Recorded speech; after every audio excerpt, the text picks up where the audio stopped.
विठ्ठल रुक्माई एक आहे, एक रूप आहे. विठ्ठलाच्या उजव्या पायाच्या अंगठ्यावर आपला आज्ञाचक्र टेकवा. दोन भिवईंच्या मध्ये आज्ञाचक्र. या ऊर्जेशी एकरूप व्हा मास्टर्स. संपूर्ण ऊर्जा श्वासात घ्या आणि मणिपूर चक्रापर्यंत घेऊन जा.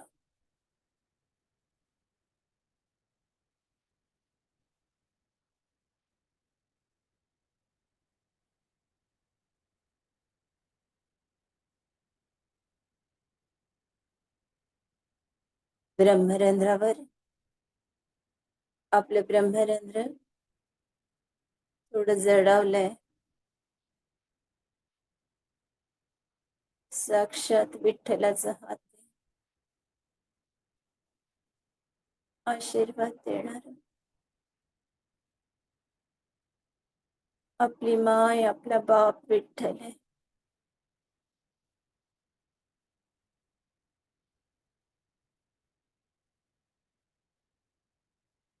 आपल्या उंजळीत जे तुलसी दल आहेत, फुलं आहेत, सुवासिक फुलं जी भगवंताला आवडतात, ती त्याच्या चरणावर घाला. वाहा मास्टर्स. आणि पूर्ण ऊर्जेशी एकरूप व्हा.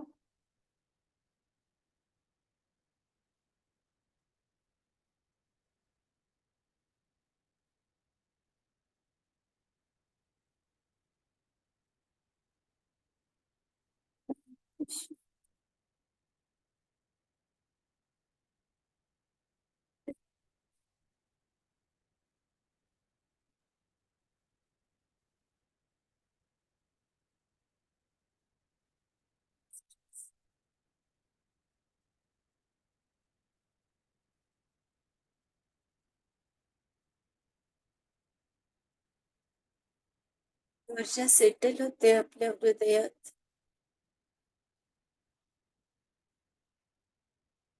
ज्यांना आपण आवाहन केलं होतं त्या संत जनाबाई आणि विठ्ठल रुक्माई यांना दंडवत प्रणाम. आणि रजा मागते. आपले दोन्ही हात हृदयावर. आणि आता सुंदर डोळ्यांवर 5, 4, 3, 2, 1, 0. या विश्वाला आशीर्वाद द्या मास्टर्स. या विश्वाचं कल्याण होतंय. या विश्वात सगळे ध्यानी, ज्ञानी आणि शाकाहारी आहेत. सगळे शेतकरी, शेतमजूर, कामगार, कारागीर, सैनिक, इथल्या स्त्रिया, मुली, गाई वस्त्र, पशुपक्षी, धरणी माता सगळे आनंदित आहेत, सुरक्षित आहे. आम्ही सगळे सुरक्षित आहोत. आमचे परिवार सुरक्षित, आनंदित आहे. आमच्या भोवती एक सुरक्षा कवच तयार झालेलं आहे. त्या कवचामध्ये आपल्याला बघा मास्टर्स, त्या दिवशी सुभेदार ताईंचा जो अनुभव होता तो खूप अद्भुत होता. हे सुरक्षा कवच कमालीचं असतं. फक्त विश्वास ठेवा, श्रद्धा ठेवा. मी एक माध्यम आहे हे नम्रपणाने कबूल करते आणि आपल्याला या ध्यानातून बाहेर येण्यासाठी विनंती करते. आपल्याला ताईंशी बोलायचं. चक्र टाकून या दळावे हरीने भक्तांचे देवाने दास व्हावे, असं जनाबाईंसाठी हातातलं चक्र टाकून त्यांचा दास होणारा किंवा त्यांचं काम करणाऱ्या अलौकिक अद्वितीय अशा अद्भुत चरित्र असलेल्या जनाबाईंचं चरित्र.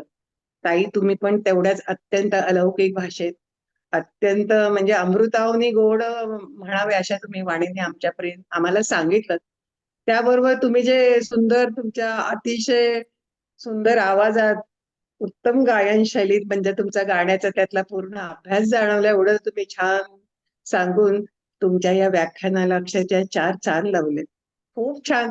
आम्हाला तुमचा एखादा गाण्याचा कार्यक्रम सुद्धा ऐकायला आवडेल. तुम्ही खूप म्हणजे खूपच म्हणजे काय, खूप मी नाही सांगत, खूप छान बोललात. खूप आवडलं. खूप खूप आवडलं. धन्यवाद. खरं तर मी शिक्षिका आहे ना, त्याच्यामुळे बोलण्यामुळे आवाजावरती खूप परिणाम होतो. आणि जे आवाज मला तेच असं होतं, की कसं मी बोलू शकेन. म्हणजे अ, गाताना ते जाणवतं, की सतत शाळेमध्ये सतत 7-7, 8-8 तास घेतल्यामुळे आवाजावर त्याचा परिणाम होतोच. आणि संत जनाबाईंचं चरित्र एवढं मोठं आहे, की ते एवढ्या वेळामध्ये कसं बसवायचं? मला असं वाटलं, की मी खूप घाईघाईमध्ये सांगितलं, की काय असं. तुमच्यापर्यंत पोहोचलं म्हणजे मला त्याचा आनंद आहे. ताई तुम्ही खूपच सुंदर जनाबाईंबद्दल माहिती दिली. त्यातला जो एक प्रसंग तुम्ही सांगितलात, की विठ्ठल त्यांच्याशी बोलायचे, त्यांना मदत करायचे आणि कधी-कधी रात्री झोपायला सुद्धा तिथेच थांबायचे. आणि असंच एके दिवशी थांबलेले असताना त्यांचे रत्नहार आणि अं, शेला तिथेच विसरून गेले सकाळी उठून मंदिरात जाताना आणि वाकळ चुकून घेऊन गेले आणि त्यामुळे जनाबाईवर जो प्रसंग आला अं, शूळावर जाण्याचा, तर त्याच्यातून जी जनाबाईची भक्ती आणि त्या मृत्यूला सामोरं बघून त्यांनी जे धावा केला विठ्ठलाचा आणि त्याच्यामुळे तो शूळ वीज कडकडून तो शूळच त्याचं पाणी-पाणी झालं. अतिशय अलौकिक भक्ती. म्हणजे भक्तीची ही परिसीमा अगदी म्हणजे असं जाणवतं, की असंही होऊ शकतं. म्हणजे आपणही तेवढ्या प्रकारे नामस्मरणात जर आपली तल्लीनता दाखवली, तर आपल्यालाही असे अनुभव येऊ शकतात, असं क्षणभर वाटलं. म्हणजे खूपच सुंदर ताई तुम्ही सांगितलीत माहिती. परत-परत या जनाबाईंबद्दल आणखी ऐकायला आम्हाला नक्की आवडेल. धन्यवाद. मग त्यांचे अभंग खूप प्रकारचे अभंग आहेत, ज्याच्यामध्ये सगळं ते ताई तुम्हाला जे शिकवतात त्या सप्तचक्रांचं, त्याच्यातनं मुक्त कसं व्हायचं, असं अलौकिक प्रतिभेचं लिहिलेलं आहे, ज्यांना शाळेमध्ये नाही गेलेले आपण आता त्याला ज्ञान म्हणतो. साधी अक्षर ओळख झाल्यानंतर त्यांची प्रगल्भता एवढी त्यांचे अभंग खरंच खूप अ, प्रगल्भतेकडे वाटचाल करणारे आहेत, ऐकण्यासारखे आहेत.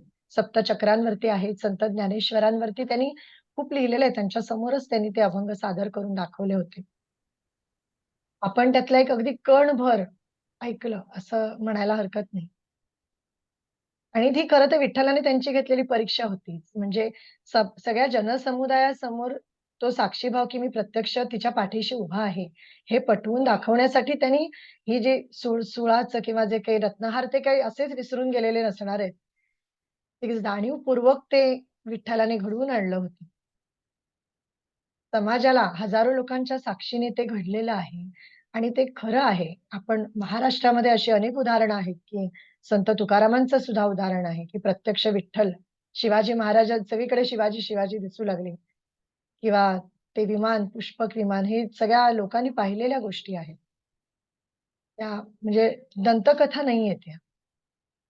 मृणालताई आपण फारच सुंदर विवेचन केलं. संत जनाबाईंचं जे चरित्र आहे ते इतक्या सुंदर पद्धतीने आपण सांगितलं आणि त्याला दिलेली ती अतिशय गोड आवाजात अभंगाची जोड ती फारच मनाला भावलं. अतिशय सुरेख विवेचन केलं आपण. खूप खूप धन्यवाद. म्हणजे माझा आवाज आहे तो तुम्ही गोड मानून घेतला हेच मला खूप छान वाटतं आहे. आणि आजच्या दिवसाची खरं रुताताई मला बोलल्या होत्या, की तुम्ही अनाउन्समेंट करा ते राहिला. आज दसऱ्याच्या शुभ मुहूर्तावरती मी माझ्या कवितांचं म्हणजे मी माझ्या कविता, इतरांच्याही कविता त्यामध्ये सादर करणार आहे. YouTube चॅनल अक्षरवाटा नावाचं YouTube चॅनल आज सुरू करते. आजच्या शुभ मुहूर्तावर 10 वाजता ते अपलोड होणार आहे. तुम्हाला खूप खूप शुभेच्छा ताई.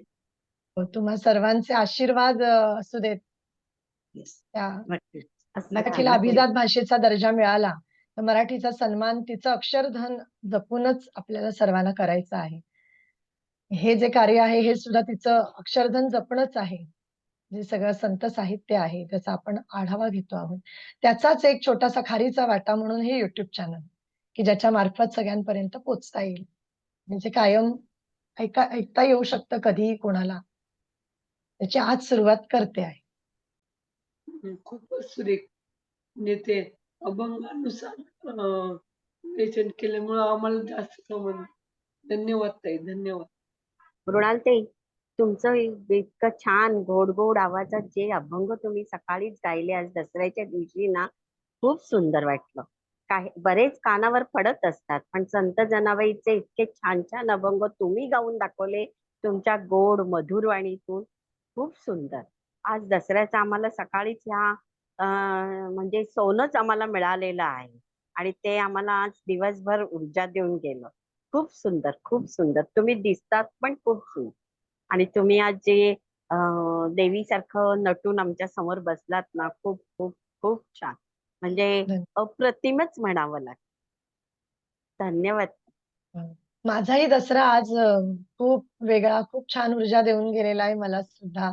डोळ्यामध्ये पाणी उभं राहिलेलं आहे. हे सगळं मेडिटेशन करताना सुद्धा आणि जनाबाईंविषयी बोलताना सुद्धा.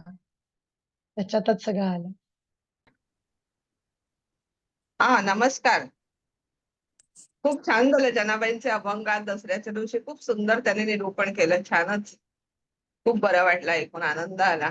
आणि त्यांनी आपल्याला ते सप्तचक्रांवर जे आता सांगितले जनाबाईंचे अभंग पण लिहिलेले आहेत, ते आपल्याला आपलं पण ते मेडिटेशन मध्ये आपण तेच तुम्ही घेतात तेही कधीतरी ऐकायला त्यांना आमंत्रित करावं ही मी विनंती करते. सगळ्यांना आवडेल ऐकायला आपल्याला त्याच्याबद्दल, कारण ते आपल्या फील्ड मधला ती गोष्ट आहे, त्याच्यामुळे त्याच्यावर सगळ्यांना ते त्यांना एकदा बोलवावं आणि परत तो कार्यक्रम आपण अरेंज करावा अशी मी नम्र विनंती करते. धन्यवाद. खूप सुंदर. येणारच आहेत आपल्याकडे पुन्हा पुन्हा. फक्त एकच अडचण असते की माझी शाळा सकाळची असल्यामुळे ना मला त्या सत्राला नेहमी राहता येत नाही. मी ते YouTube चॅनलच्या ज्या लिंक आहेत, त्या मात्र मी आवर्जून ऐकते. ती एक खूप छान सोय आहे. फक्त सकाळी मला दरवेळी म्हणजे आजची सुट्टी बघून मी आजचा दिवस निवडला आणि तो खूप छान दिवस मिळाला. 3:30 मुहूर्तापैकी एक. हे माझं पण भाग्य आहे त्याच्यातच. मृणालताई, तुम्ही आता जी सगळी माहिती जनाबाईची सगळी माहिती आणि ती किती मोठी संत आहे याची आम्हाला तुम्ही माहिती करून दिली आणि तुमच्या विविध क्षेत्रातील प्रगती, तुमचा ज्ञानाचा सागर आणि आदर्श शिक्षक पुरस्कार अशा मिळणाऱ्या आम्हाला या थोर व्यक्ती तुम्ही आम्हाला या आराधनामध्ये मिळाल्या, त्याच्याबद्दल धन्यवाद. आणि तुमची जी माहिती सांगितली जनाबाईंची तर ती अप्रतिमच आहे. किती ती सुंदर होती आहे आणि एका कष्टातनच ती एवढी वर येऊन इतकी बुद्धिमान आपल्याला व्यक्ती संत म्हणून आपल्याला मिळाली. आणि तिच्या बालपणातल्या सांगितलेल्या तुम्ही गोष्टी त्यांनी दामा शेठ यांनी त्यांचा सगळा पुढचा भार खूपच सुंदर. एक अजून मला असं गोष्ट म्हणता म्हणता माझी शेणाची गौरी त्या हे करायच्या थापायच्या त्याच्यामधनं पण एकदम म्हणले की म्हणे बघू तुझी कोणती गौरी, तर ती म्हणली की म्हणे ही माझी आहे म्हणे. कशावरनं? तर त्या गौरीतल्या ह्याला कान लावायला तिचा विठ्ठल विठ्ठल असा आवाज येत होता. ही माहिती सुद्धा म्हणजे ती इतकी विठ्ठलमय झाली होती की त्याला काही पर्यायच नाही. भक्तिमयामुळं तिच्या या चोरीचा धन्यवाद आणि साष्टांग नमस्कार सगळ्यांना. तुम्हा सर्वांना विनम्र वंदन करते. तुम्ही सगळ्या गौरीची, दुर्गा देवीची रूप आहात सगळेजण. आणि आज दसऱ्याच्या दिवशी खूप छान योग जुळून आल्याबद्दल भूताताई तुम्हाला खरंच मनपूर्वक धन्यवाद. त्यांचं YouTube अक्षरवाटा या नावानं येत आहे. त्याला जरूर सबस्क्राईब करा, लाईक करा, अशी मी सगळ्यांना विनंती करते. आणि दुसरं तुम्हाला जे काही वाटतं ते त्यांच्यापर्यंत जरूर कळवा. खूप खूप धन्यवाद मृणालताई, आपण आलात. पुन्हा एकदा आपण नक्कीच भेटूया. अच्छा मास्टर्स, इथेच आपण थांबतो आहोत. जय श्रीराम. भेटू.